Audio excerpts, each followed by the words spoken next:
You're watching The Experience, Comic Culture and Sales, streaming live daily to Facebook, YouTube, Twitch, and Twitter.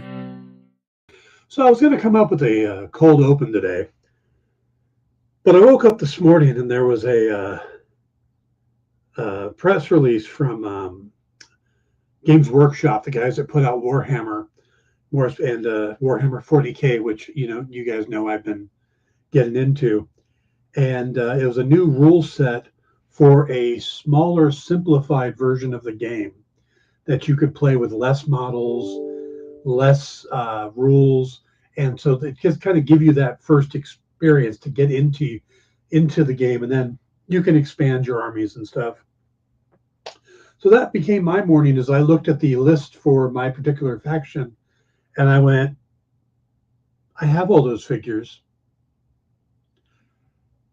built and painted. I could play this right now, which was tempting because my nephew's here and he's got his army, but his army is not painted yet. And he's had his army for a while now, and I've had mine since Christmas. So a little disappointed in him, and I let him know. He's out there now looking at his figures going, how am I going to get all these painted? All right, guys, we're going to have an interesting show today. Stick around. We'll be right back.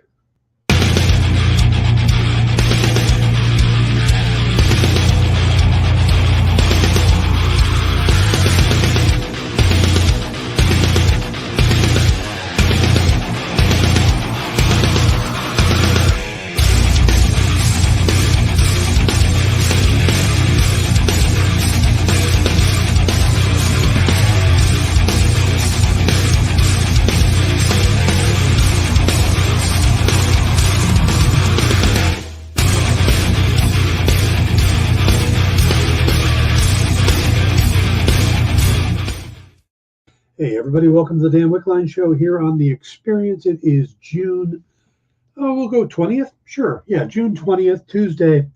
And we got an interesting show today. We normally do the news, and then we do a topic, and then we do key collectibles. Well, saw something over the weekend,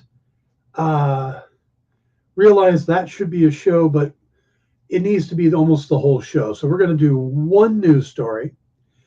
I've got a guest, and that's what we're going to talk about for the day. So we're going to get right to it. By the way, hello, Ed, hello, Cool, and Triple B. So first thing, we're going to get to the news story, and this is because it's important. I'm going to do the rest of the news tomorrow. I'll catch up on everything, but this story has to do with something that everybody's been wondering about, and that is Jonathan Majors' court situation. He was supposed to be in court back on the 13th, sometime last week, and then we heard nothing. Well, suddenly this morning we find out that he had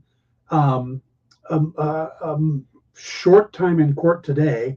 From what I understand, it went like 2-3 minutes, and he had to actually be there. But the results is the trial is moving forward. It's going to start on August 3rd.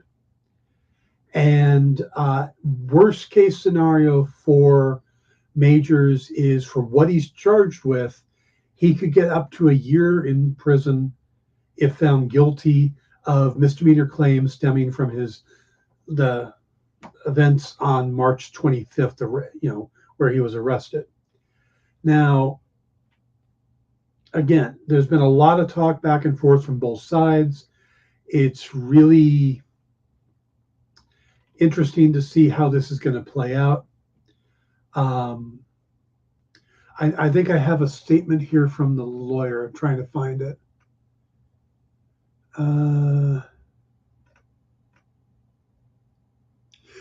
Well, let's see. This was from the NYPD on March 27th, who said a preliminary investigation determined that a 33-year-old male was involved in a domestic dispute with a 30-year-old female. The victim informed the police she was assaulted. Officers placed the 33-year-old male into custody without incident. The victim sustained minor injuries to her head and neck and was removed to an area hospital in stable condition. Now, his lawyers, of course, have come out and said this is all bogus, and he's maintaining his innocence. So, yeah, I'm not able to find it. It's supposed to be updated with defense lawyer's statement.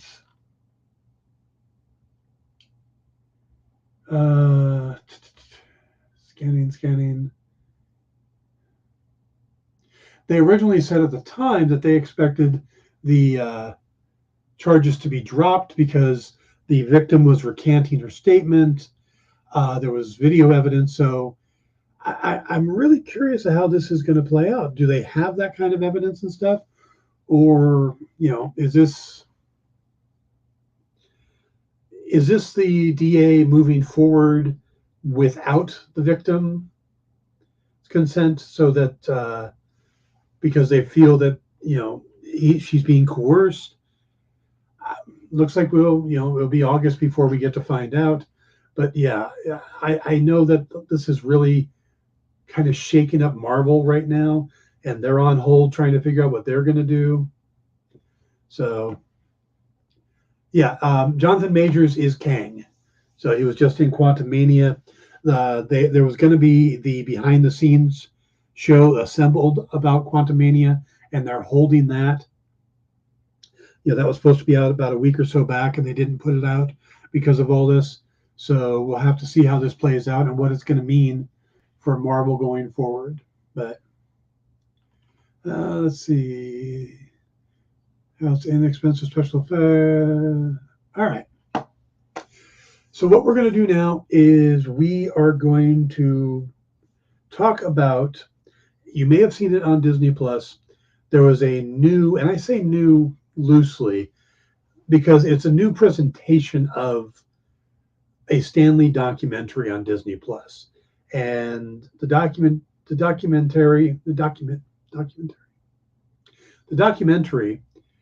is really a collection of different recordings and interviews that Stan had done in the past, plus some TV footage of an interview he did that also had Julia Schwartz from DC Comics on there, and that I found really interesting. But it is all it's presented very much in the Stan Lee hype mode. Now, it's hard to say exactly when these were recorded. They put it together. They put some new animation in there to present it, but it's hard to tell when this stuff took place. It could have been the 90s, the 80s. What his attitude was at the end compared to then, that's hard to say. But it is presented in the style, that Stan was the major creator or the driving force behind the creation of characters like X-Men, Fantastic Four, Spider-Man, Thor, Hulk, Iron Man, etc. So that, of course, has brought out, kind of reignited the debate of Stan's role in it and the role of Jack Kirby and Steve Ditko. And it seems like a lot of people are either on one side or the other. Stan gets bashed a lot about this. I'm going to read this to you. I'm not going to say who sent it to me, but when I started talking about this show, I got a message with a question, and it was, let me pull this up here. If Stan Lee had been less of a selfish prick to Steve Ditko and Jack Kirby, do you think Marvel Comics would have made it to where they are today? And that's the attitude that a lot of people get, is that terminology he just used. And I've got a problem with that.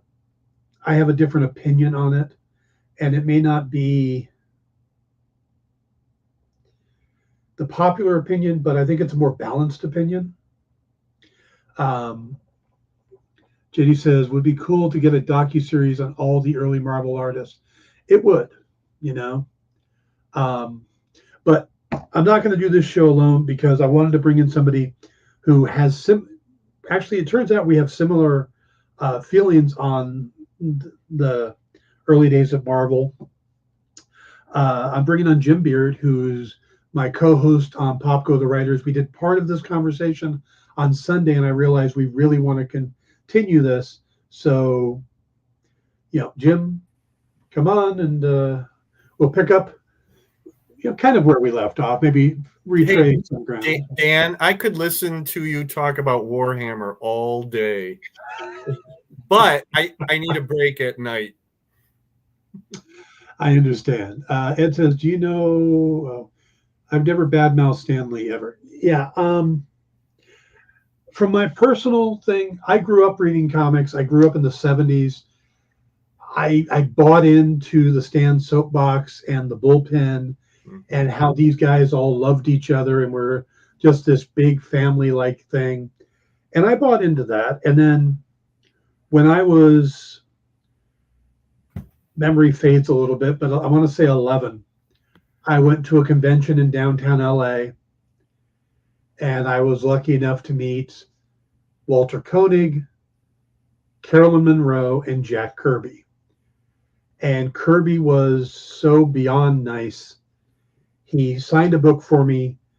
I just went insane after that, ran around the convention center, bought all 15 copies of the Black Panther comic series. I think he only did like 12 or 13 of the issues. I got all 15. Right. Went back to have him sign those. He has left, but my family friend who had taken me there pointed out that he was heading up because we were in the basement. He was headed back up to the lobby, so I chased after him. Oh, no, you didn't. Caught him in the lobby. Oh, no. And he had just run into somebody, and it came across like they were old friends, this woman, and they were having a conversation, but Jack turned and went, oh, yeah, of course. And I took the comics out of the bag, each one, because they were all bagged and board. Yeah. He signed on the inside front, underneath the indices, because that's where he signs. Yeah. And he would hand them, and his friend would then put them back in the bag. And we did this little assembly line, and he signed all 15 books. Wow. And again, I walked out of that thinking that the comic industry was the greatest thing ever. And there is no doubt that what I do now is because of that meeting, that moment. Yeah. Years later, CAPS, the Comic Arts Professional Society, had an event where they were giving this, they give away something called the Sergio Aragonés Award. And they were presenting it to Stan. And this was mid 2010s, like maybe 2017, 2018. He was there, and it was a small enough event that we could all have a moment with Stan. And I got to sit down with him. There's a picture of he and I together. And I took that moment to tell him about meeting Jack. And just how much it meant to me and how much I always wanted to meet Stan, because they were the two that kind of drove me into being a writer and everything else. Well, partly into being a writer and partly because I can't draw. And as I told the story, I could see, looking Stan eye to eye, the genuine love he had for Jack. Yeah. And there was a little tear in his eye. Yeah. When we talked. And so I have a big place in my heart for both of them. Yeah. And maybe it's the naivete that I want them to care about each other, and I don't want the negativity, but we know it's there. Yeah. Yeah. So, for me, there's a mathematical equation, and it's this plus this equals this. And it, in some cases it's Stan plus Jack equals Fantastic Four. Stan plus Steve equals Spider-Man, and you cannot take any part of that equation out and still have that end thing. If you love that end thing, you have to accept all parts of the equation that equals, that. You don't have to be a Stan. You don't have to be a supporter of the way Stan was personally. You know, you don't have to be a supporter of Jack's art. And I'm picking the two things that people usually pick apart the most. I never really heard anybody say much of anything about Jack's personality. Yeah. But I've heard people, you know, who just absolutely hate his art. They just don't understand it. They can't get it, you know, but they may like the characters. I mean, that's where I've come down, and it's been that way all these years, you know. Are the actions of some parts of that equation regrettable? You know, yes, but I think you pretty much have to accept all those parts to, you know, to get to that. I never met Jack. I've always been very envious of all the people who have, especially with all the stories of the people who found his home, you know, when he moved very late 60s, right before 1970, he, you know, picked up everything and moved to California. And that was one of the things that started to divide him from Stan and from Marvel. But people used to like go up to his home and they would be accepted. You know, these fans it would be like a pilgrimage to the monk, you know, at the top of the mountain. And you know, Roz would serve them lemonade and snacks or whatever, and they just sit there and listen to Jack tell World War II stories or whatever. And it's like, why couldn't I have grown up in Southern California? But I was very, very fortunate when I worked for Marvel.com in 2009. They gave me the assignment to interview Stan over the phone. So. Wow. I say Stan and there's suddenly music.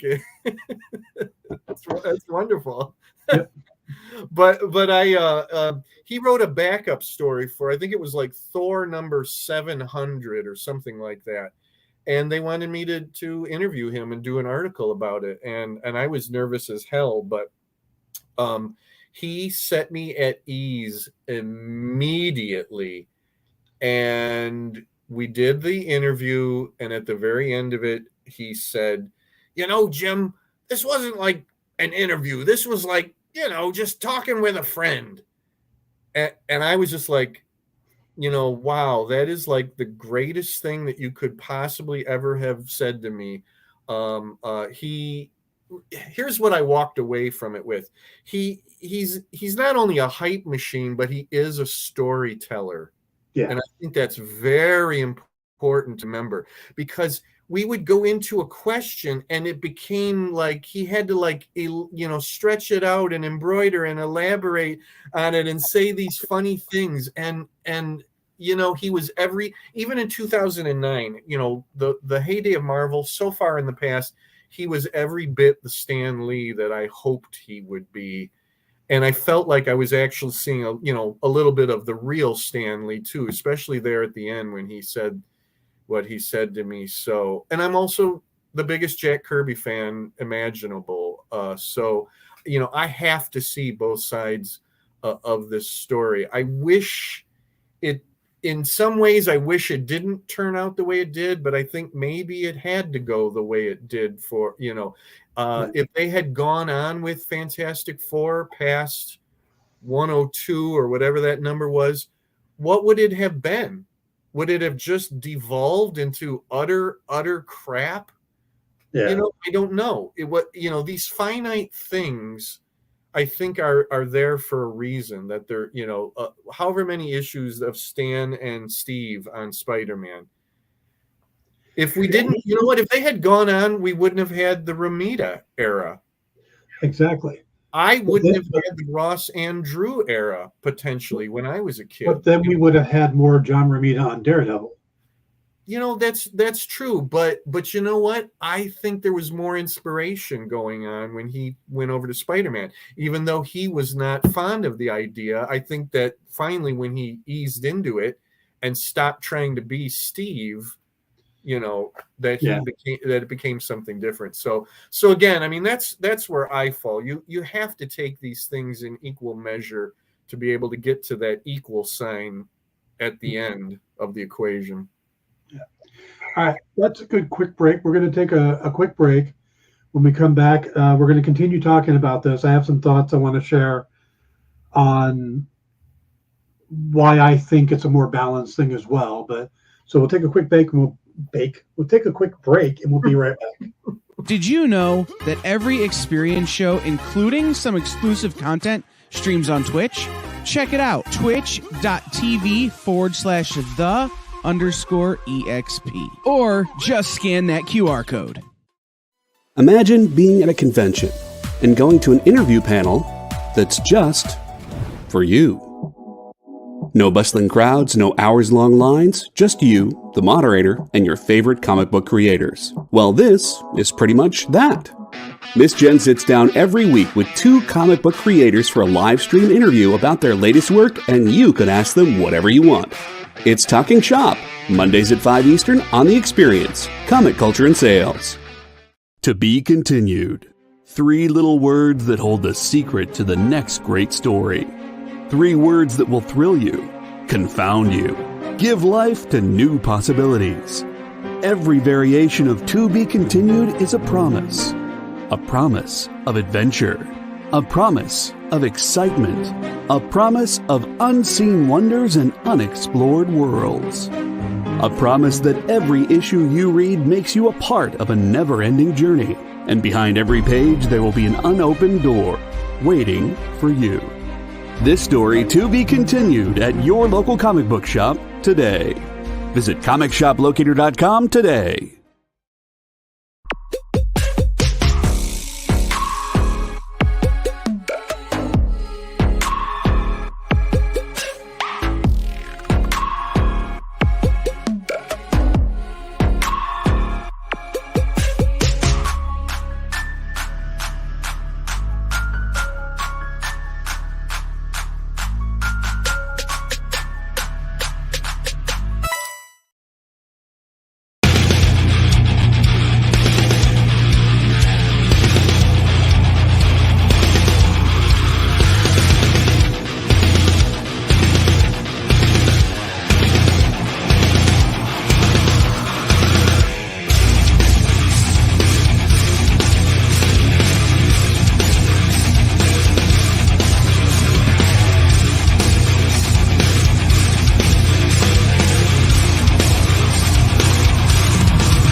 Hey everybody, welcome back to the Dan Wickline Show. We are talking the Stan Lee documentary and the ongoing dispute of credit for the creation of the characters and stories that happened in the early days of Marvel.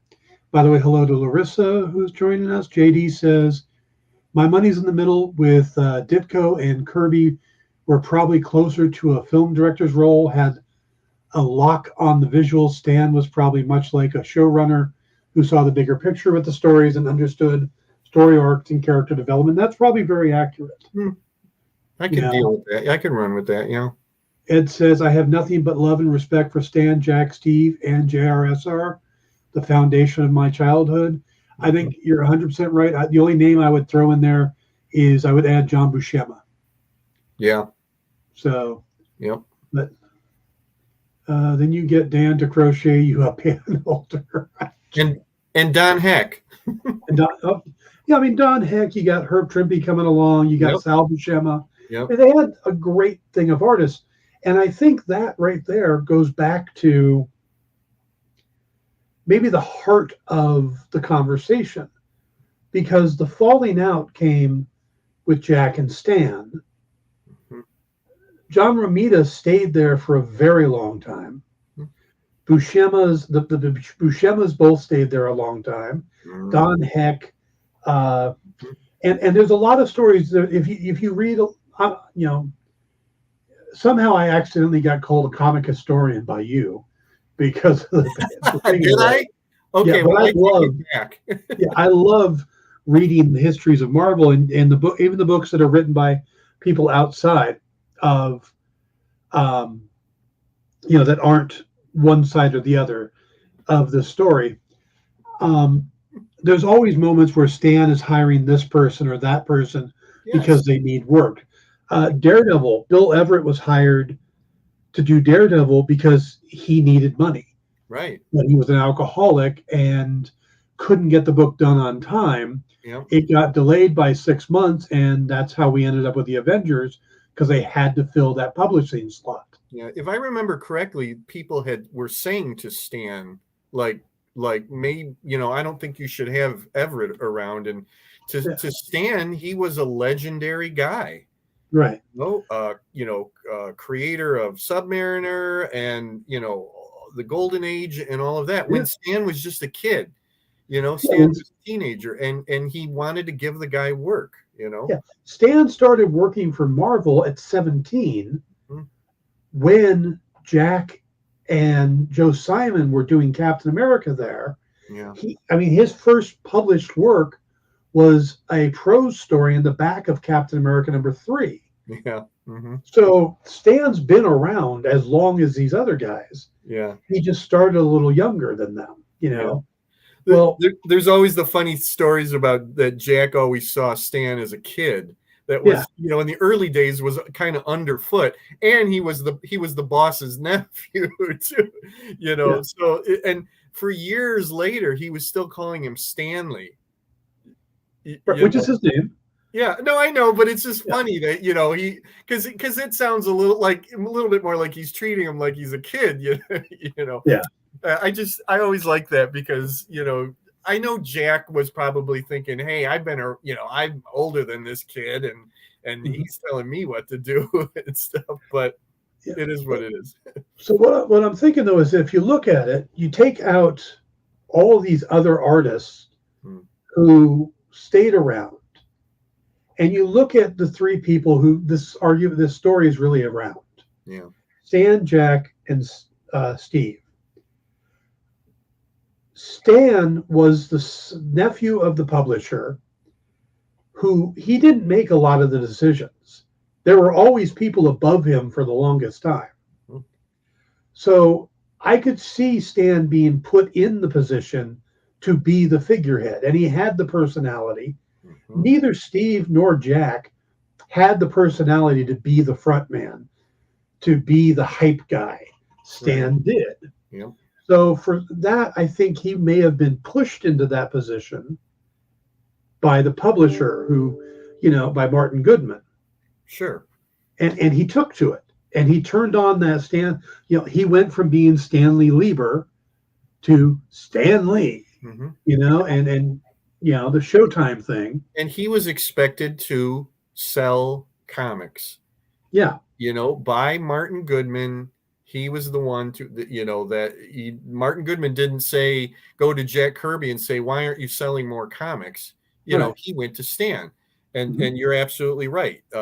Jack did not have that kind of personality, and Steve most certainly didn't have that kind of personality, And there was an existing way of thinking at the time. And this is one that Stan believed in, which is if you came up with the initial thought, you were the creator.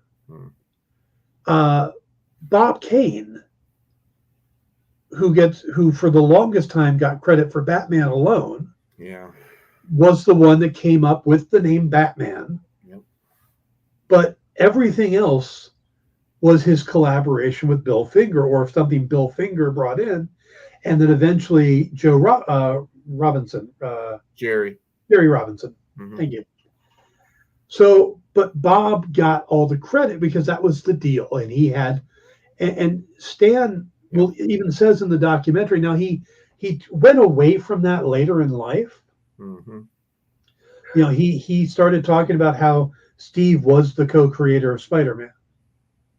But he always talks about how it was his idea to do Spider-Man, how guy on the wall. Now, how true those stories are, we weren't there.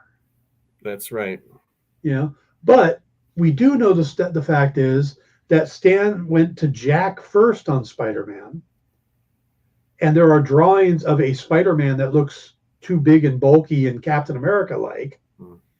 Then he went to Steve. So in that case, but Steve was of the mindset that until it came into fruition, until it was actually on the drawn page, that wasn't created.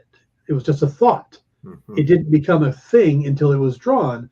So that was the argument between him and Steve, but there was a bigger argument between them that didn't exist with Jack. Correct. A philosophical argument. And yeah, that's the best way to put it. It was definitely a philosophical argument. Yeah. We talked on Sunday how much about Jack Kirby was all about putting food on the table.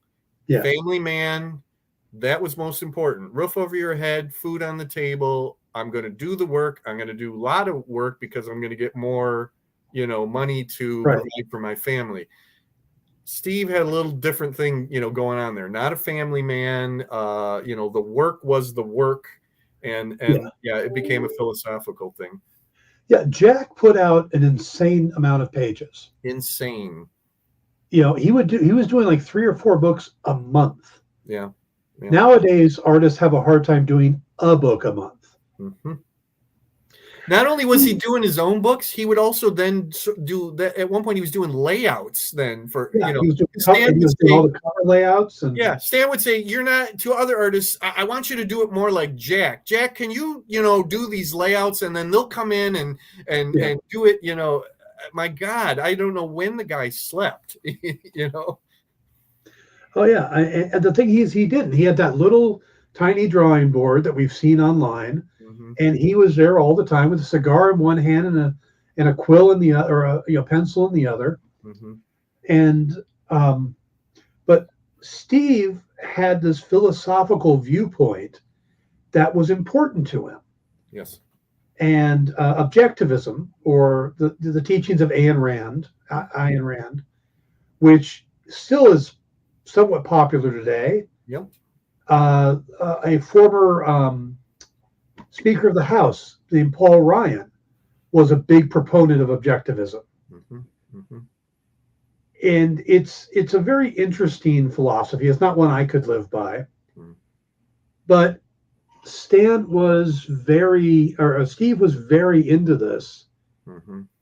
And when they went to the Marvel style, and if you think about it, they were doing a ton of books, and Stan was the only real writer.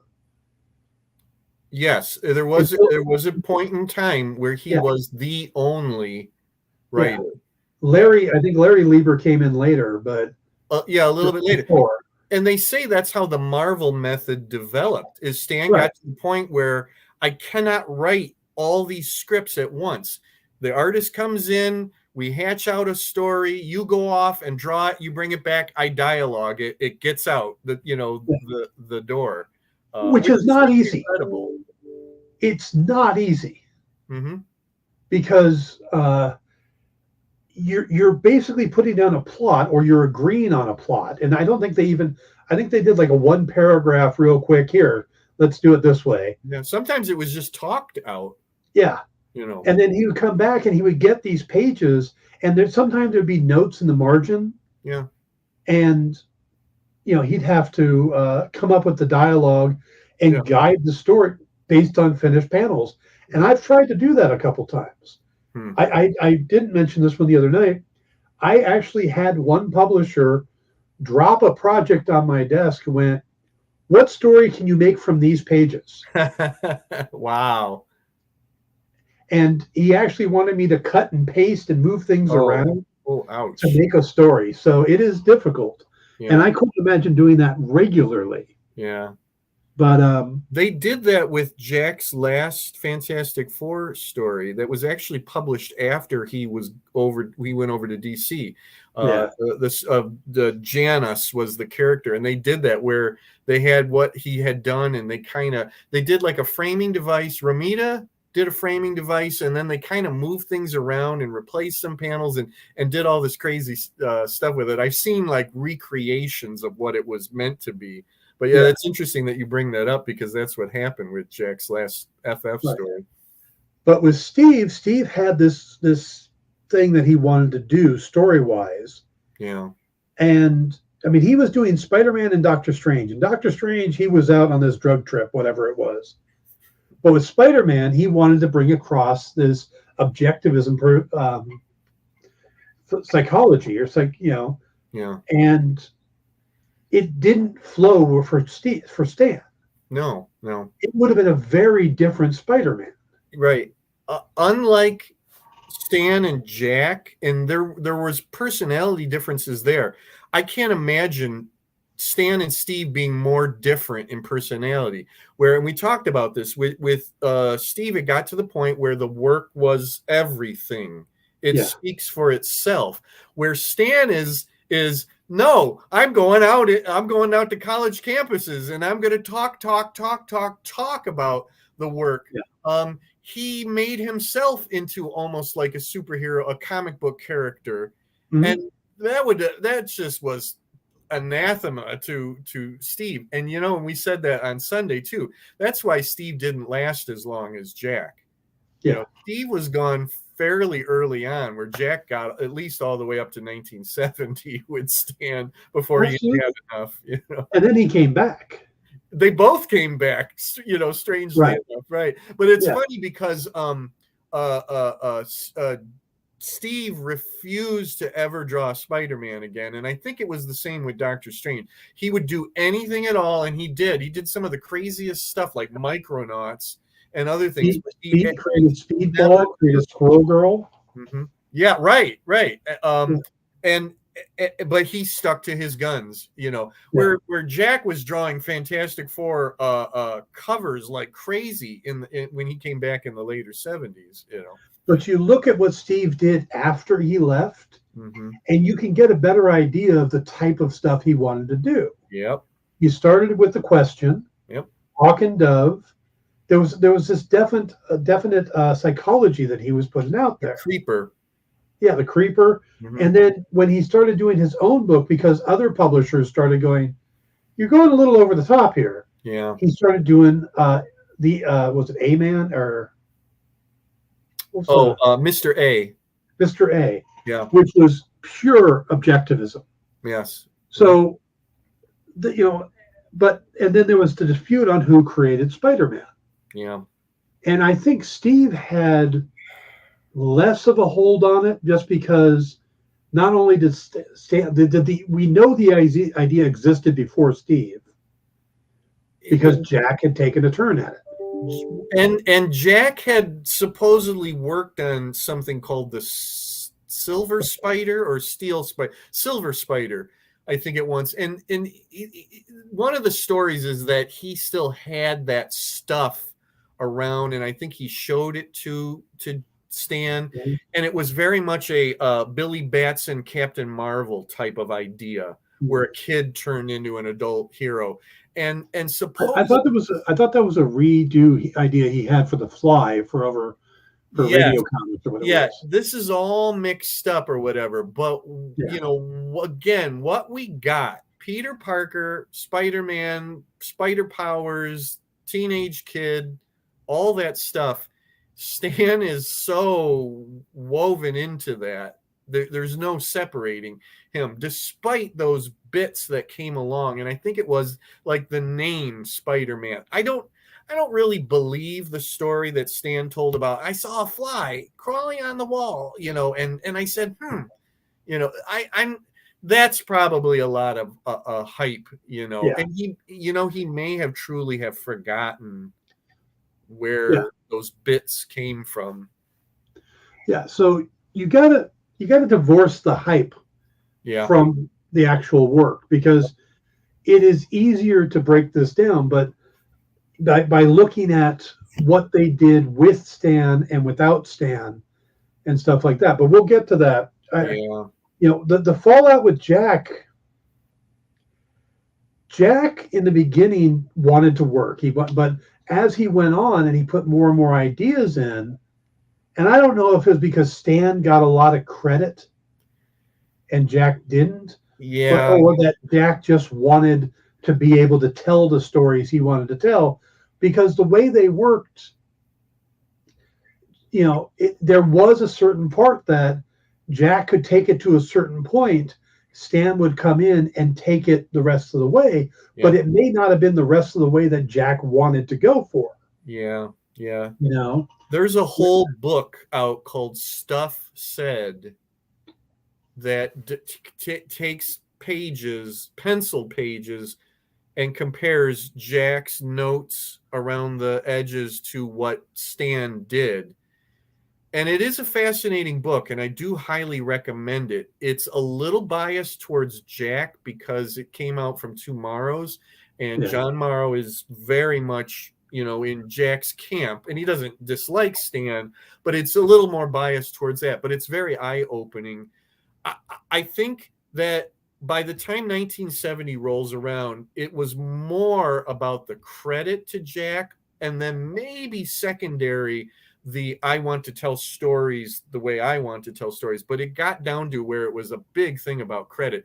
There was a magazine article later on where they interviewed them both, but it came out at the end where the writer it was all Stan. And he even sort of made fun a little bit of Kirby in it. And there's nothing in it at all where Stan, is like, no, you got to give credit, to Jack.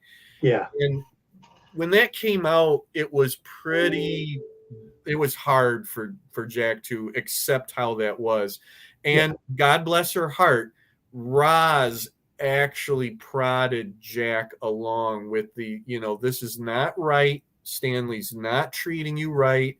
You need to credit, and all of that. And then DC comes along, and he you know what? It was at the point where there was no reason to stay with Stan and Marvel anymore, and there was supposedly every reason to go to DC. And then, of course, that didn't work out that great either, unfortunately. Yeah. And we'll talk about that right after another quick break. So we'll be right back. Comic Collectibles is a pretty straightforward show. You got Rex here, he sells the comics, and you got Rockin' Robbie, he knows about the comics. And finally, John, well, no one really knows what John does. I mean, don't get me wrong, he's a great guy, but he just keeps showing up. Come to think of it, I don't even really know how he gets in here. Anyway, awesome comics, rare books, rarer signatures, slabbed books, and amazing cover sketches by Ken Hazer and others. Simple formula, you want the comics, you buy the comics. To sum up, Rex sells the comics, Robbie knows the comics, and John, who might possibly be a ghost. I mean, seriously, has anyone ever seen him show up or leave? Comic Collectibles with Rex and John, Mondays from 6 to 8 Eastern on The Experience. Comic Culture and Sales.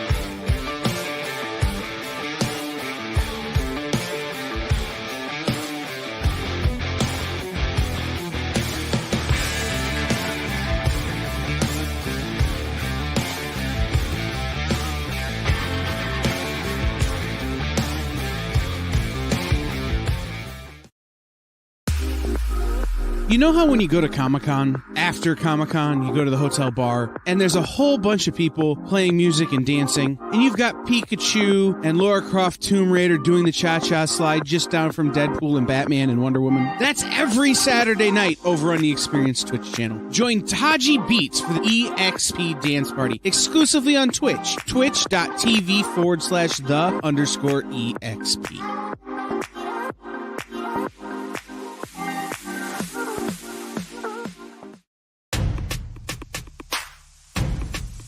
Go follow The Experience on TikTok at @the_EXP1 or scan the QR code on the screen. Our TikTok is like everywhere else we are, except you only have to deal with us for a minute. Seems like a win-win to me.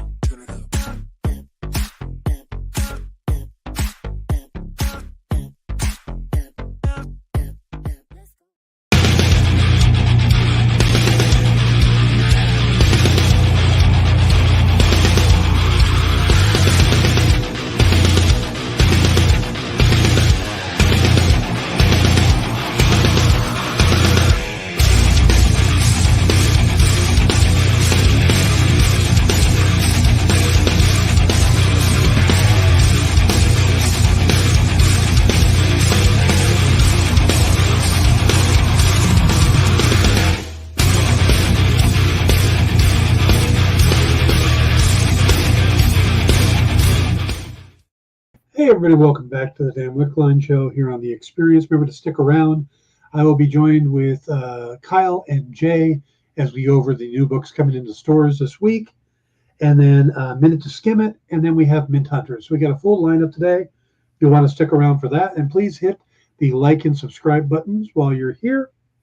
All right, we're going to get back into it now. I think there's a lot of stuff that's just factual. Jack got screwed over by Marvel. He wasn't getting his pages back. He wasn't getting proper credit.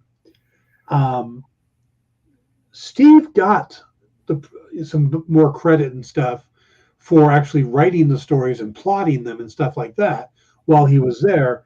But it took a long time for him to get co-creator credit on Spider-Man. Yeah. But how much of that was Stan? How much of that was Martin Goodman or whoever the publishers were at the time? That's debatable. But yeah, they weren't treated as well as they should have been. But then nobody in the industry was. Look how long it took Bill Finger to get credit for co-creating Batman. That only happened a few years ago. Yeah. Yep. So I think that's something we can all pretty much agree on. Yeah. I was hoping that the heated debate about Stan and Jack, for the most part, would just go away once they were both gone.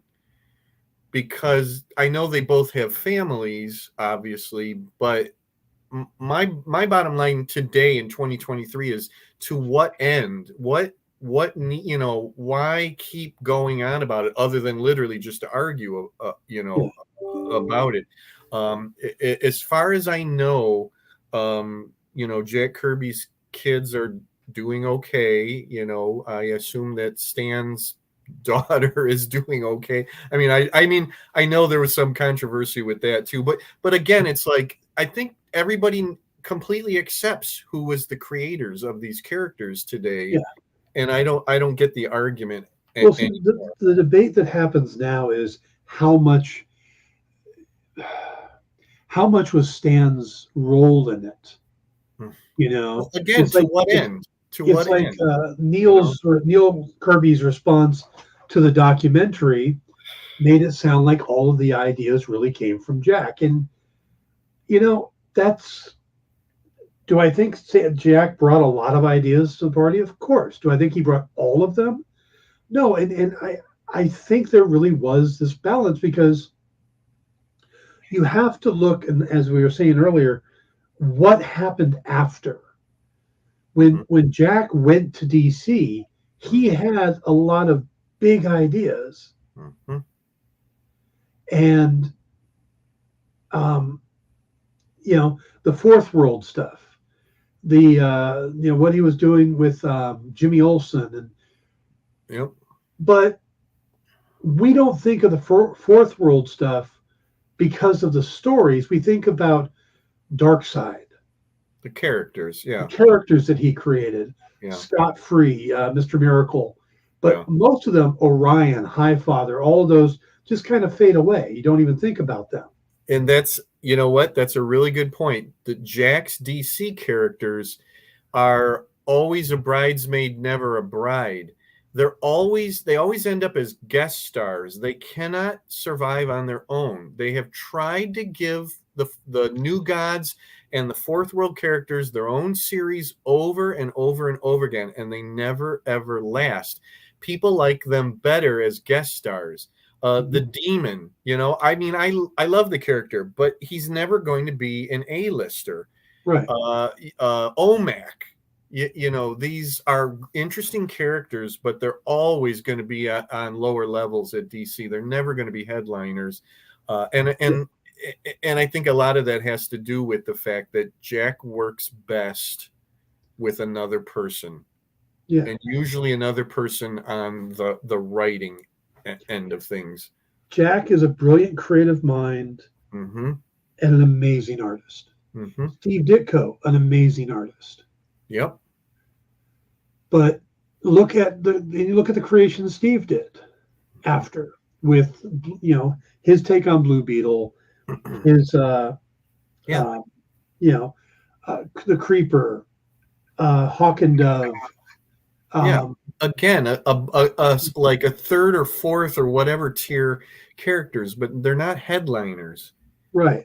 You know, But they cannot carry their own series. Fantastic Four lived on at a level, Spider-Man, all these different characters because they had co-creators on them. And plus a strong artist put out a good book. Yes. But, look at the Silver Surfer. Right? We brought him up on Sunday. Yeah, yeah.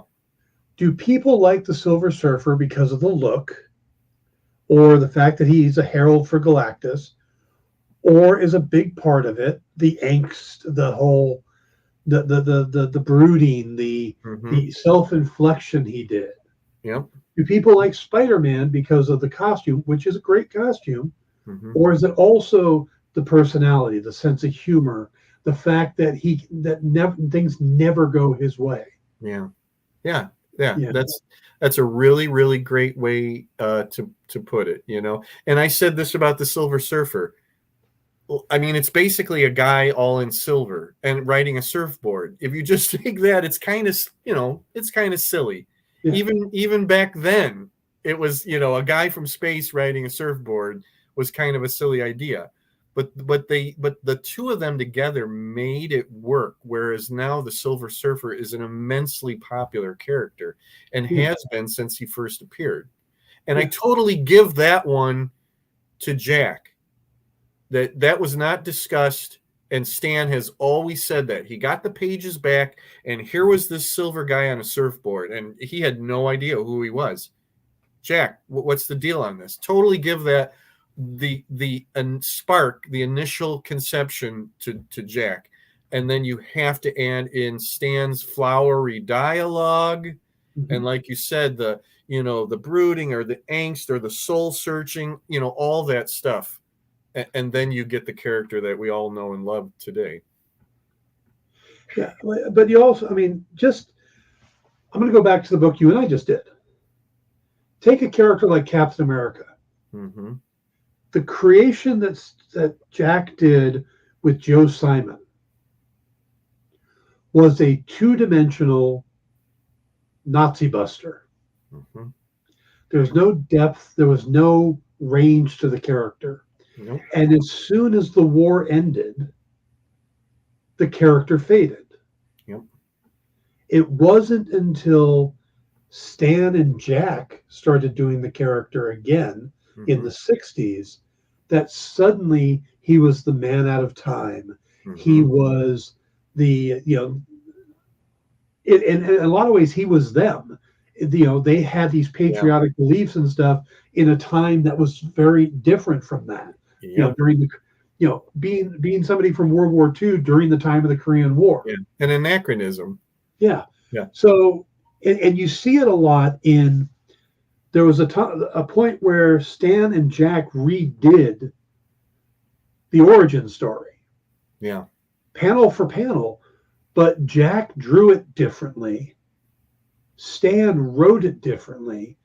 And it comes across very differently when you compare the two, which I did in your book. Mm-hmm. And that, I think, what's the name of that book, Dan? Oh, the old origin changeth.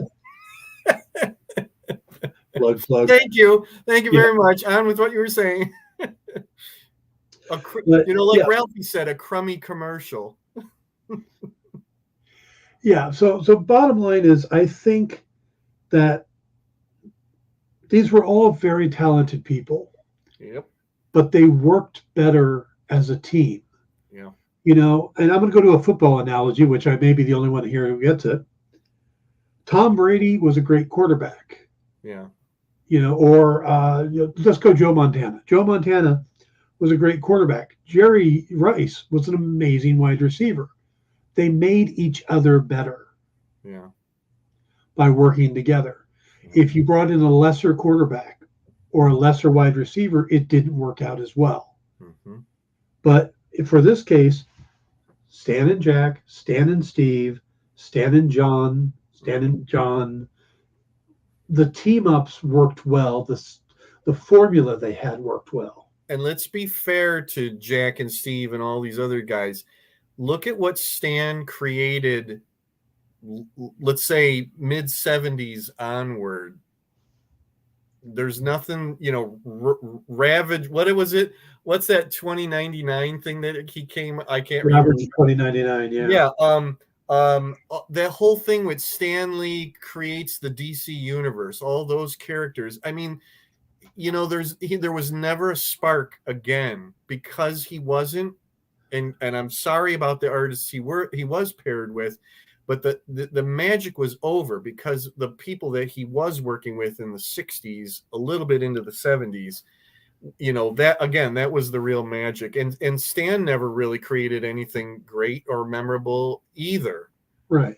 I think that's also a product of our time, in the sense that in the 60s, sure, they were just throwing things against the wall. Sure. And there wasn't anything else like it out there. Mm-hmm.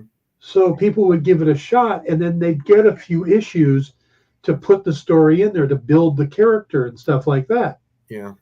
Nowadays, and even in the 70s, you put something out there and it had to hit, know? And if you put a book out that said, oh, Captain Victory from Jack Kirby, it had to be a home run, because that's the expectations people had.